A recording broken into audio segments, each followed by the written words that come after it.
ang final decision of the committee. Thank you. Thank you, Landback, no? Alam mo, ako, kaya nga kailangan nandito yung DBP. Kasi I have, ano lang, gut ill. Na kasi July to eh. July of 2023. At sa pagkatanda ko, July of 2023, yun din ang investigation ko doon sa Mexico, Pampanga. The same bank, which is the DBP. Pero, pinakan sila ng DBP. Yung, yung agreement.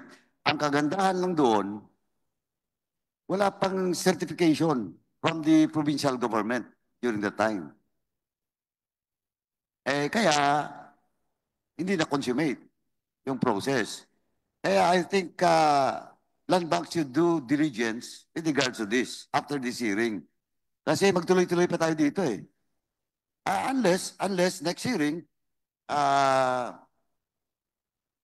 it is clear to you na walang problema, then we'll ask questions about it, no? Yung findings nyo.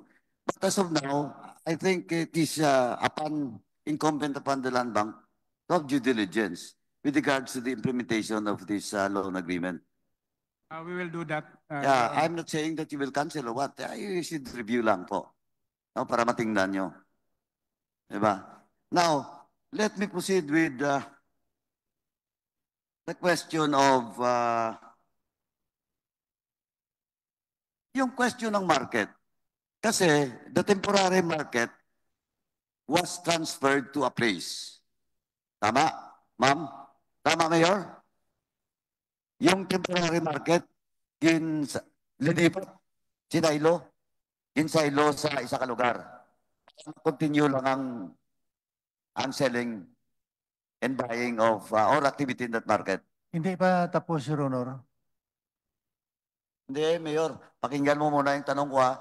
Ang tanong ko sa iyo is, nagtayo kayo ng temporary market. Tama? Di ba? Tama? Opo. Yes, Your Honor. Of course, hindi pa tapos. Kasi nagtayo pa kayo ng temporary market, di ba? And ngayon, isa yun sa mga question of the market vendors and some citizens in constituents of yours in Silay City. Na yung lugar ba daw doon is part of the National Heritage Zone. Is it correct? Hindi. Hindi po, Your Honor. Hindi. Hindi po. Sigurado ka? Yes, Your Honor. Comsec, yung representative ba ng National Historical Commission is present? No, Mr. Chair. So, again, please direct. Nakasend tayo ng invitation. Yes, Mr. Chair. O,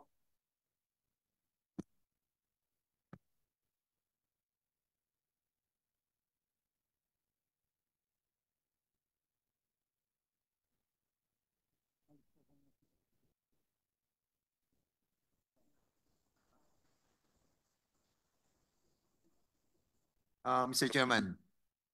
yes. So National Historical Commission wala siya dito. So ay wala si Chairman I think Mr. Chairman we have to issue a show cause order to National Historical Commission for not being present on today's hearing. So we invite them, no? Have they received the COMSEC the invitation? Mr. Chair, they acknowledge our invitation They have email. knowledge. Yes, sir. But Okay, they didn't send any representative. Yes, I move that we issue a show cause order to National Historical Commission. So I so move, Mr. Chairman. Second. COMSEC, you're ordered to issue for the National Historical Commission. Wala sila explanation, COMSEC, di ba? Okay. Proceed, Mr. Chairman. Anyway, Mayor, ito, Mayor, you're under oath and it's on record. Puton ta kaliwat, ilunggoon ko para mag-intindihan na kita. In Tagalog, I will ask, in Tagalog, tatanungin ko ulit si Mayor. Magkaintindihan kami. Mayor, inang lugar nga ginsaylahan yo sa temporaryo nga merkado. Wala sang porsyon dila or lugar dira nga part sa National Historical Heritage.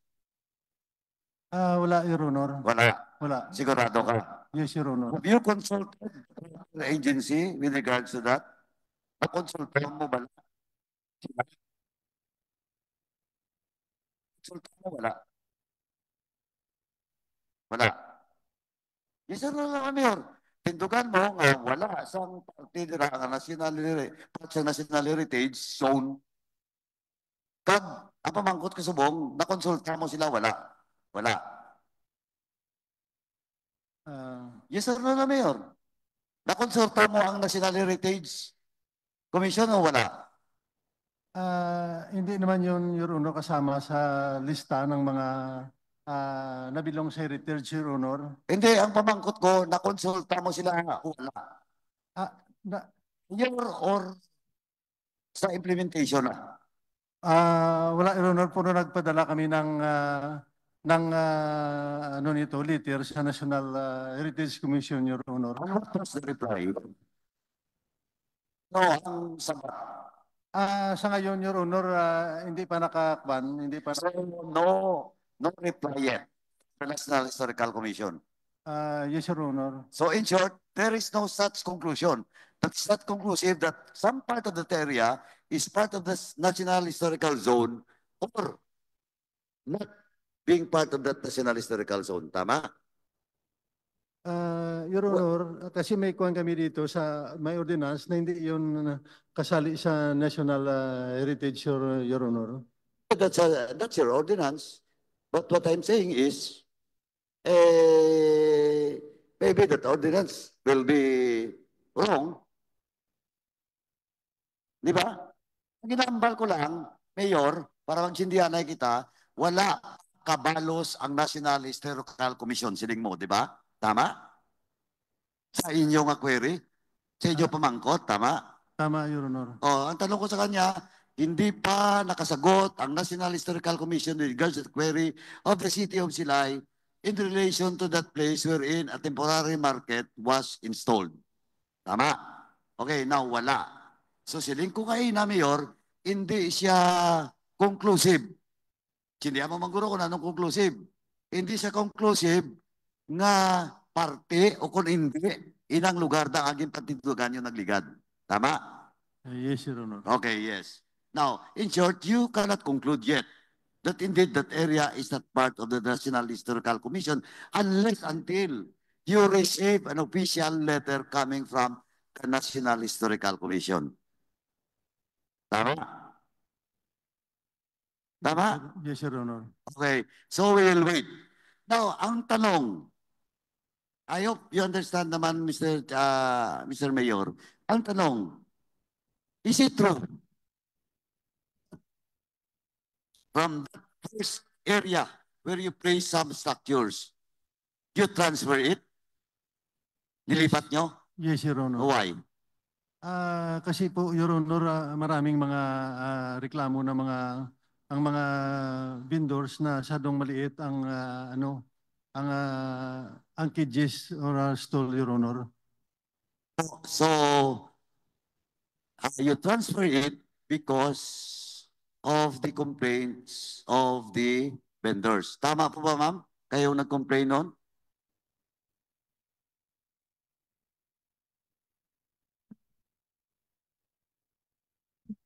Your Honor, hindi lang po kami nag-complain. Lahat po ng residente ng Silay nag-complain.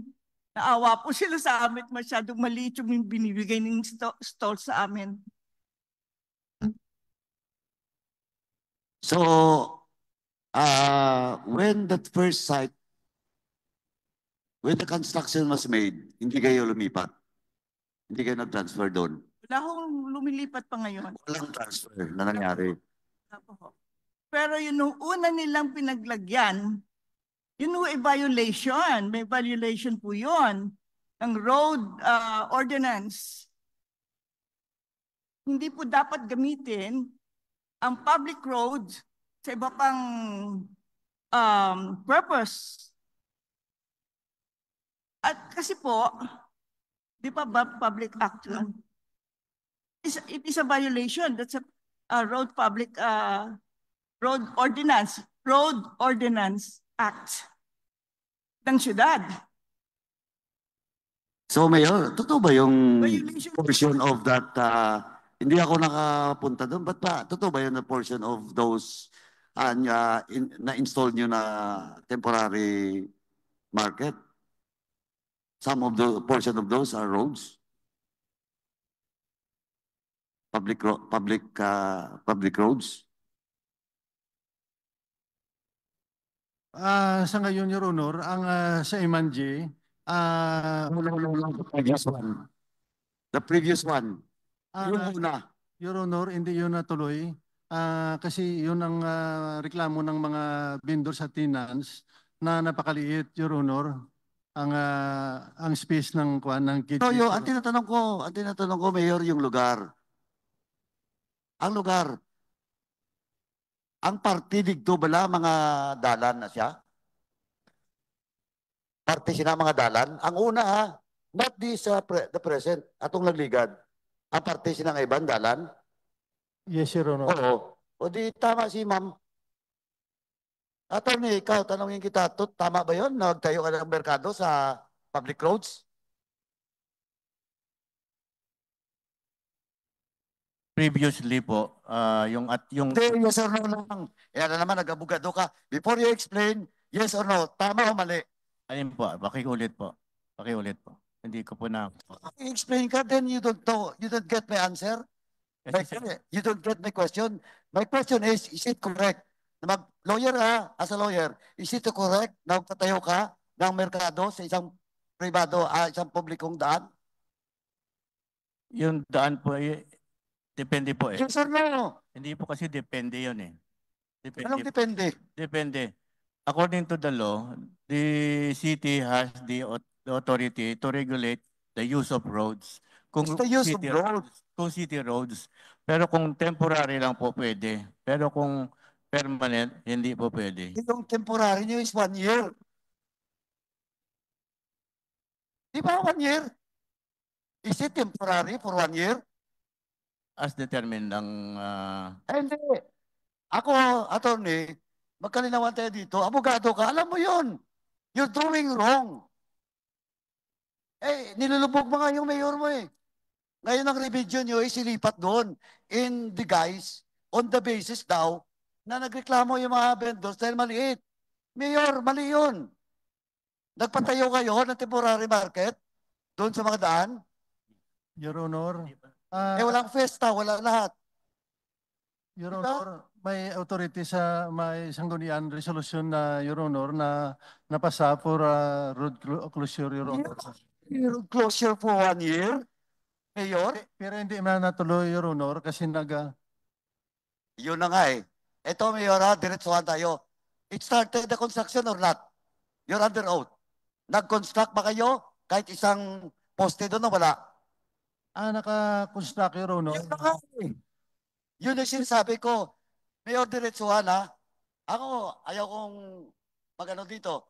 Pero Mayor, nang tinanong kita kanina, ang sagot mo na kagad may resolution. Now, I don't care kung may resolution. Pwede kayo lahat kasuhan.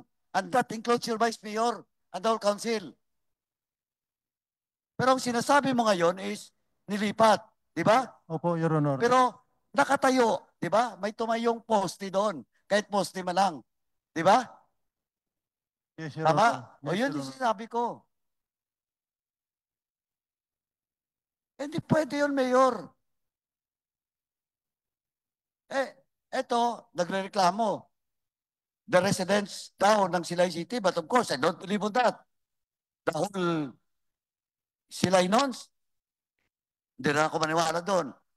But ang sinasabi ko lang, Mayor, question of whose complaints, dapat titingnan mo. Hindi pa nga sumagot yung National Historical Commission. Sabi mo kaagad, may conclusion niya because of that conclusion of the lawyer. What if, Mayor, if the reply of the National Historical Commission is not favorable to your position, malay ng legal, ng city legal mo. Ikaw yung makukulong, ikaw yung kakasuhan. Not your city legal. Di ba? Ayun sinasabi ko, Mayor. Kanina pa paulit-ulit lang yung question is, nilulubog ka ng lawyer mo. Mr. Chair, Anyway, Mr. Chairman, as for now, Mr. Chair, yun na muna. baka meron lang akong isingit na konti. I know you still have the floor, Mr. Chair. In relation lang po to. With the indulgence of the Honorable Dago. Isa lang, brother. Okay. Isa lang. Kasi kanina nabanggit yung sila ay City Heritage District Administration. Sino pa nag-head nitong sila ay City Heritage District Administration? Kasi merong grupo yan eh. Usually kasi yan, isang grupo na namamahala ng ating mga heritage sites in the city. Like for example, sa amin, sa Santa Rosa, meron kaming grupo na binuo na sila talaga ang nagmamanage dito. And accordingly, ang ating pong National Historical Commission, directly under sila nito ng National Historical Commission. So ang tanong, sa Silay, sino nag-handle po ng cultural and heritage sites natin? Sino po? Yung tourism, Your Honor. Tourism Office, Your Honor. Hindi, yun po yung sa ano po ninyo, sa local government. Pero usually meron yung mga private citizen that is handling yung ating mga heritage site to protect the interests of our culture and our heritage. And these are being sanctioned by National Historical Commission. So aside do sa tourism ninyo, independently, meron ba kayong created, private, cultural heritage? Meron kayong private na gano'n? Meron pa kayong private individual? Sige, Councilor Gamboa. Yes, thank you, Your Honor. Actually, I'd like to answer that because I'm the chairman for tourism in Silay City.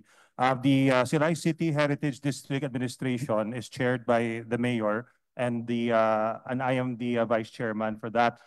There are no private members on our board. We are participated in by the tourism officer as our secretariat, and we have the OBO as a member, CPDO, and other departments are members to safeguard our heritage zone.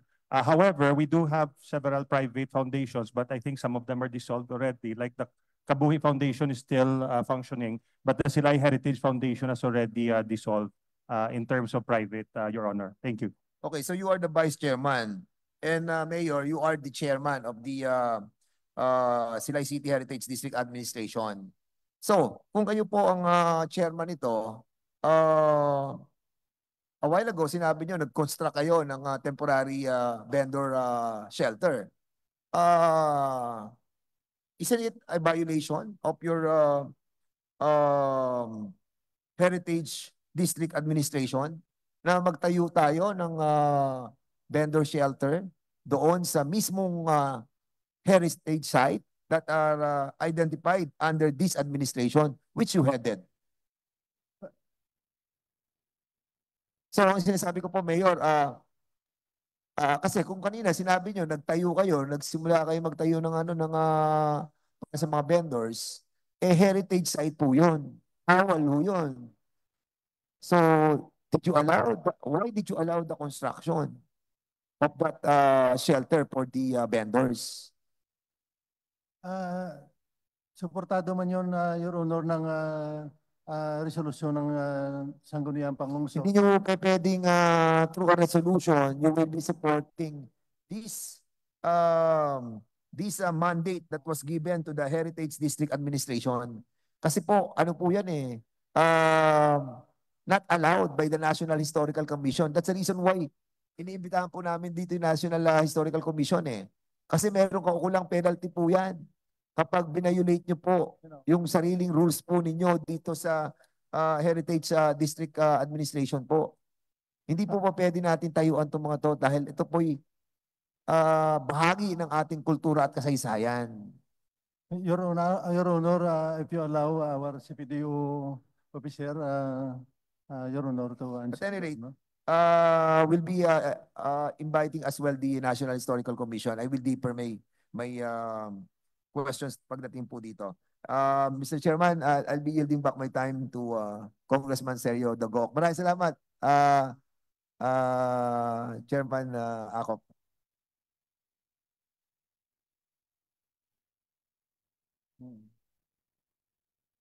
Tapos ka na, Pan? The Honorable, the Honorable Dagoc is now recognized for his interpellation.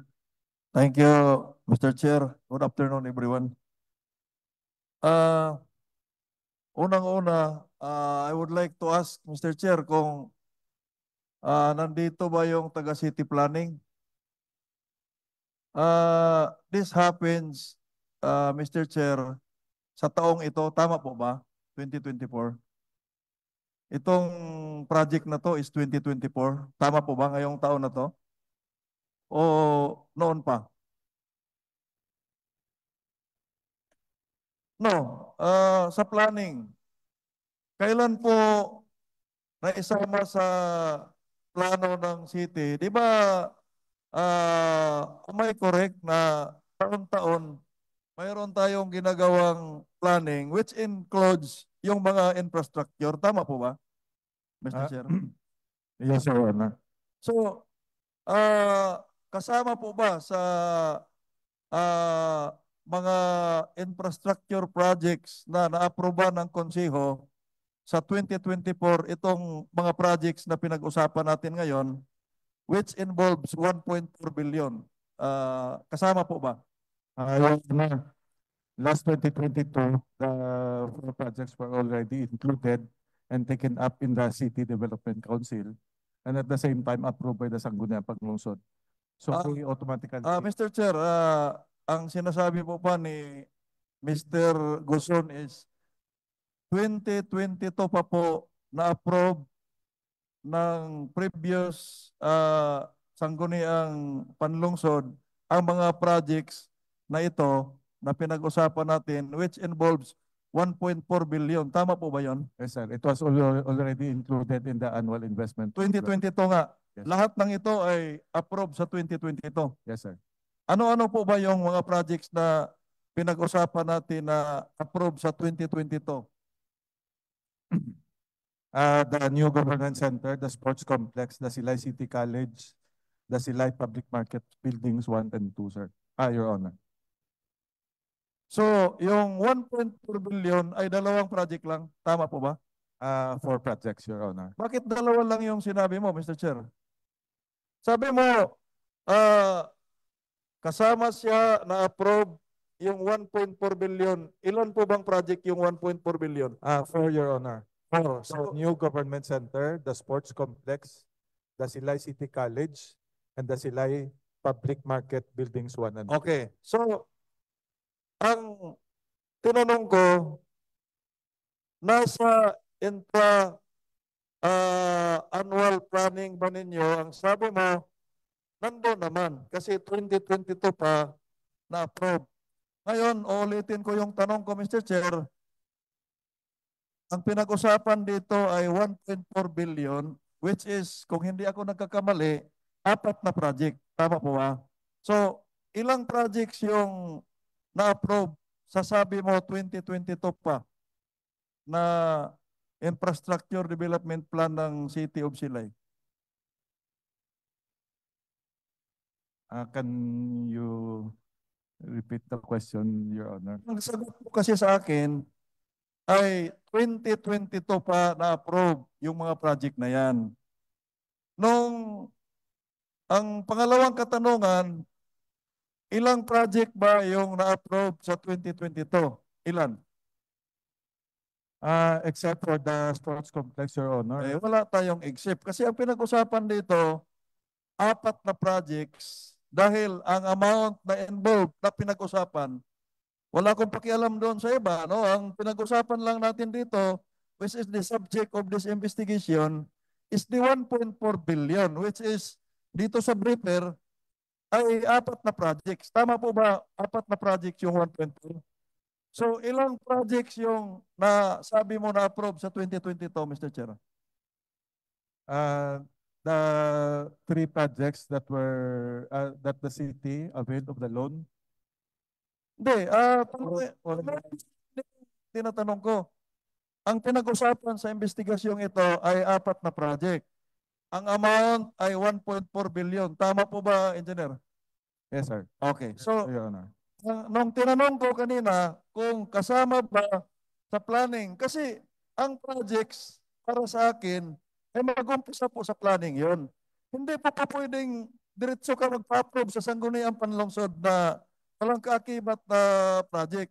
Land bank, mamaya maghintay kayo kasi namumuro na yung land bank. Lahat ng naimbestigahan dito, involved yung land bank. No, parang you are doing something na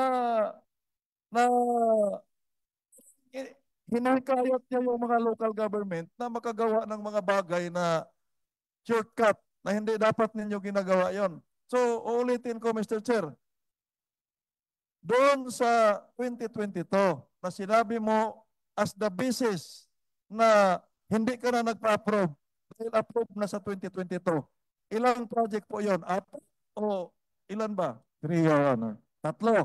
So, ano ang project na nasa 4 na project na 1.4 ang wala? Yung sports complex, Your Honor. Sports complex. Magkano po ba yung sports complex? 300 million, Your Honor. 300. So, sa magkatuwid, yung na-approve sa 2022, Mr. Chair, does not include the 300 million. So, magkano lang po ba ang project cost na na-approve sa 2022 na infra plan ng city? The 1.1 billion, Your Honor. 1.1.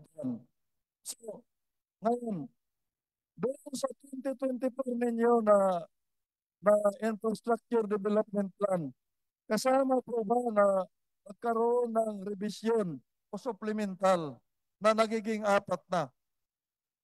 Mayroon bang approval sa sangguniang panlungsod na supplemental budget, revised plan, or whatever is that? That includes the port project, which is the sports complex amounting to 300 million sa 2024 na infra development plan. Mayroon po, wala? No, Your Honor. The sports complex was already not included. Kailan? The sports complex, Your Honor, was already included. Hindi kasama. So, ngayon, punta na ako doon sa landang. Kung kakarinig ko kanina, kasi tinuro sa city, Manila. Tama ba, Mr. John, no, Hubilag, na kayo ang nagbigay ng financial analysis sa city to justify the 1.4 billion na utangin nila? Yes, Your Honor. Kayo ang nagbigay. Yes, Your Honor. I was the one who packaged. So, what is the basis na nagiging consultant pa ng City of Silay? Yan ba, kasi this is in aid of legislation. Kung makikita ng Kongreso na sumubra na kayo sa mandate ninyo, kayo, no? Hindi kayo financial consultant, no? Magkaroon ng amendment, yung charter ng land bank, madadamay lahat yung buong land bank. Kasi, trabaho ba ng land bank na kayo ang gagawa ng financial analysis para ma-justify yung amount na i-loan ng isang party? Trabaho pa ba ninyo yun? Mr. Chair, we're not doing it. We base it on the net borrowing capacity as computed by BLGF. Kaya, sagutin mo ng yes or no kasi this is in aid of legislation. Baka kasi lumampas na kayo sa boundary ng mandato ninyo. Kahit ilang taon ka na sa land bank? Your Honor, I've been in the bank for 32 years. Ilang taon? 32 years. 32 years. Can you step the record by the charter of land bank? What creates the land bank? Sorry, 32 years, hindi mo alam. Republic Act 3384 po. Oh, may coach din. Okay, coach, ikaw ang tanongin ko. Ano pa yung question?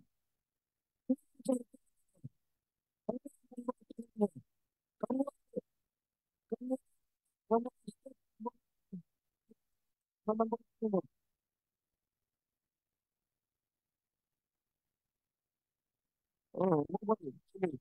Your Honor, may I? Our primary mandate is to, number one, is to finance the agrarian reform program of the government. So, finance the agriculture. One, Pangalawa, to assist the beneficiaries of the agrarian reform and also the landowners, the previous landowners. Then we are also, to make our operation sustainable, we have to do commercial lending. That's why we are assisting SMEs, corporate, and local government units. okay. Yung city of Silao, kasama sa nabanggit sa mandato ninyo. Yes, Your Honor. Kasama. Kasama sa nabanggit sa mandato ninyo na kayo mag-justify sa loan nila. Sila mag-justify para magkakot sa inyo. It should be the local government unit that will present a justification. Ang ginawa ninyo, kayo na gumawa ng justification para magkakot sila. Ayun.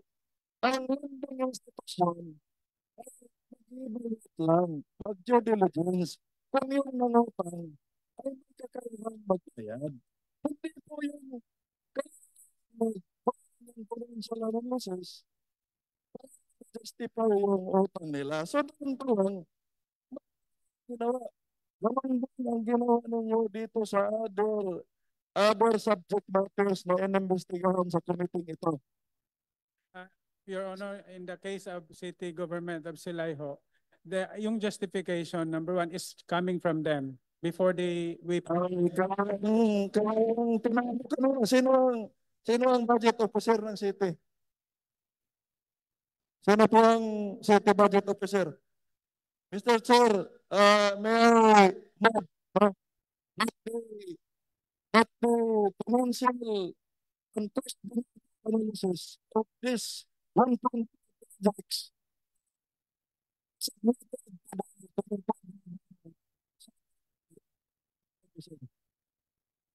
Do you have that, Madam Budget Officer? Do you have that? We will forward, sir, po? we will forward na lang. We will submit the documents, sir, to your office. I don't have it now. Yeah, pero Yes, yung sir. hinihingi Yes, sir. po siyang dokumento, meron po ba kayo? So mayroon ka, Mr. Chair, mayroon kang cost benefit and financial analysis with regards to the four projects now, consisting of 1.4 billion. It's the subject matter of this investigation. Mayroon ka. Sir, I am with the budget po. Wala po akong ganyan. Wala po Okay, akong tama. So, ano. kasi doon kasi madampo sa yun. Yung mayor, magpupropose ng project.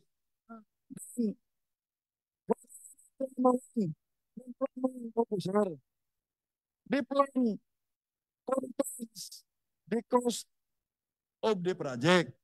Ito po yung sa budget officer. Ang budget officer po, ang gagawa ng financial and cost benefit analysis, it includes your financial capacity to pay the amortization. Kung ilang taon yun. Kung nang buwan, saka kayo mag-coordinate sa Land Bank, pag-determine. Based on your era. Pero ano, based on the question of Chairman Ato, ang isang taon ninyo na cash operating budget, 1,073,000 lang kung hindi ako nakakamali. Tapos mangutang kaagad kayo ng 1.4 billion. So, hindi ko pa nga tinanong kung anong naka-mortgage dito. Era? Is it era? Ang naka-mortgage?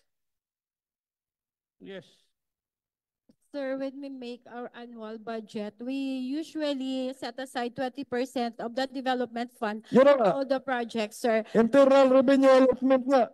Yes, sir. Oh. Kasi, sir, hindi naman binabayaran lump sum yan, sir, eh. Kada Alam year ko. po. Banking and finance po ako. Okay. Banking and finance po ang tapos ko. Kaya alam ko po yan.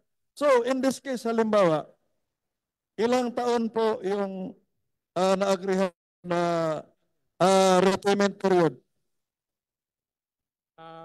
The total term, Your Honor, is 15 years. Then we just started last year. So meron pang 14 years na remaining term. Decision.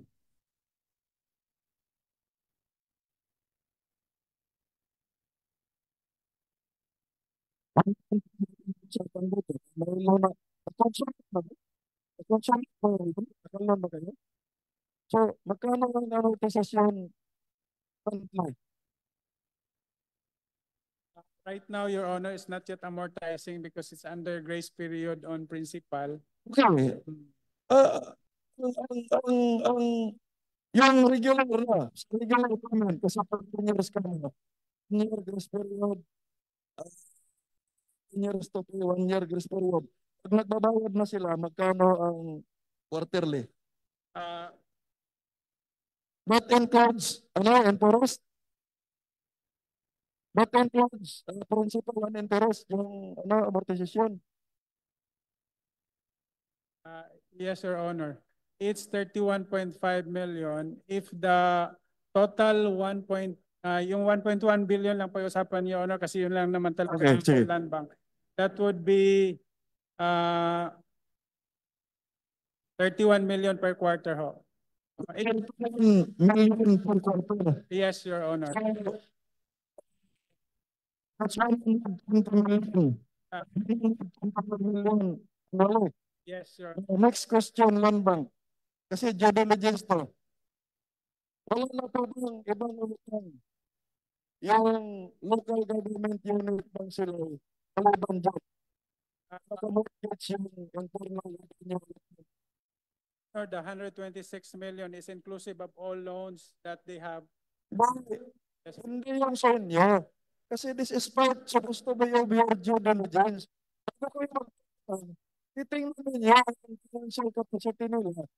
Kasi makita na ibang utang nila, malabang pa. Pag-decide ka utangin sila. When we ask for debt service ceiling, Your Honor, from BLGF, kasi kasama na yan sa lahat na computation. Hindi yung sinagot yung tanong ko eh. Yeah, they have. Silang ibang utang, maliban dyan, nung pinautang ninyo. Still using as mortgage yung internal revenue allotment nila. Yes, Your Honor, last August 18, when we have the approval of the loan, may existing loan ho sila sa DBP na 71M. So they have existing borrowing. Yan lang ang utang. So, Mr. Chair, again, may I move, local government, or the city of Silay will submit to the committee, a record of their previous loans for the last 10 years, if there is any. For the last 10 years. Para makita natin kasi kayo lang bang nagmamadali kayo, hindi ninyo tinitingnan. Kaya marami tayong hindi nasasingil, mga accounts receivables, mga bad debts. Kasi sige lang kayo taot. Hindi yung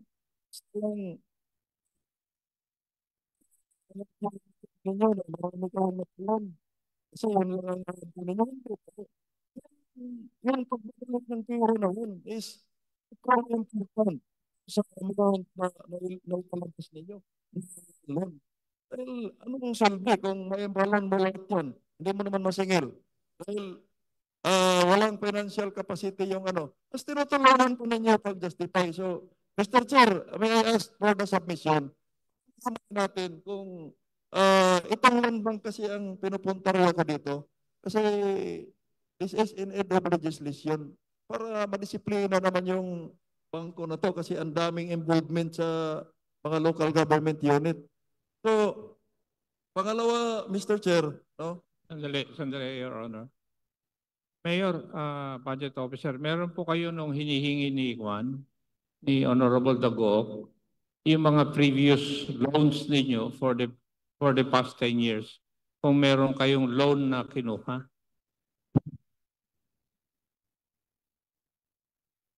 Yes po, isasubmit na lang namin po sa inyo. Pwede po bang mag-explain na for the past years, the Silay City Government of Silay has been diligently paying their loans. Wala po kaming amortization na hindi nabayaran. Tapos, ito po yung budget ngayon for 2025. In fact, we have allotted 65 million for the loans alone. Mr. Chair, hindi po tayo nagkaintindihan. Wala pa akong sinabi na hindi nyo kayang magbayad.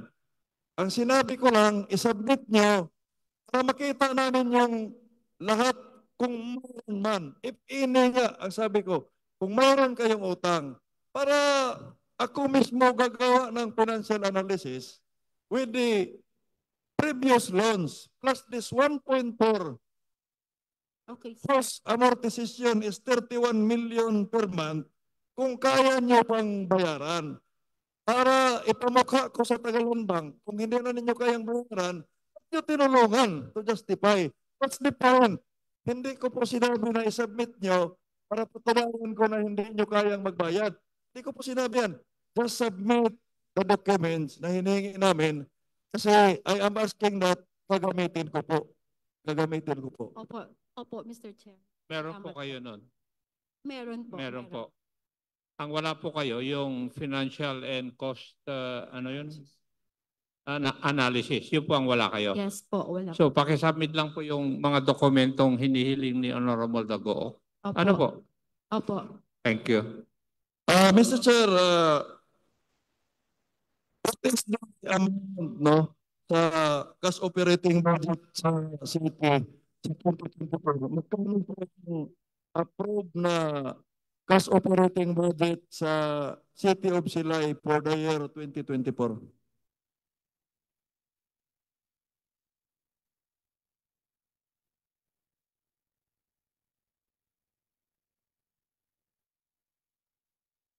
For the year 2024, sir, we have 1,059,122.76 pesos for our budget.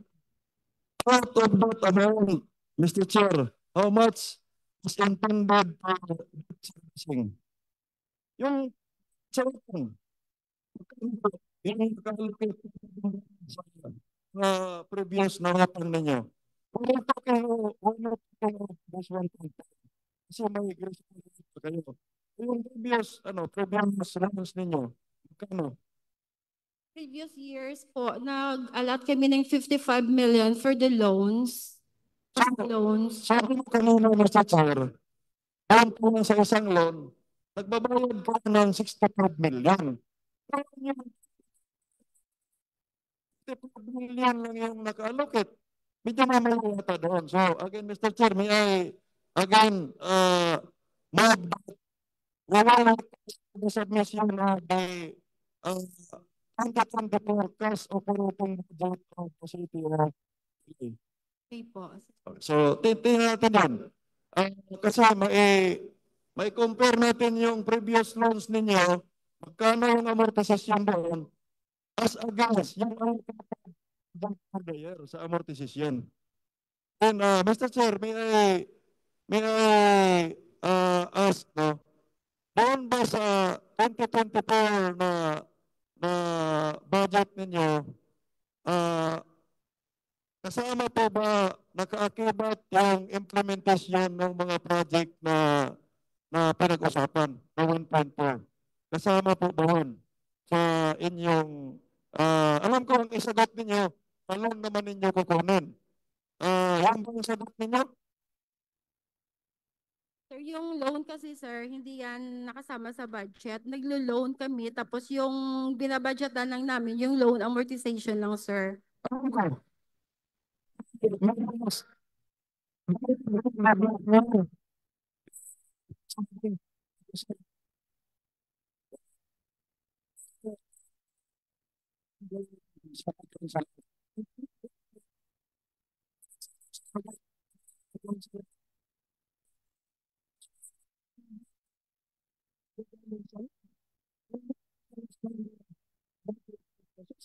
Sa cash operating budget ninyo, hindi nyo sumasama sa approval sa operating budget. Yes. Sa loan amortization.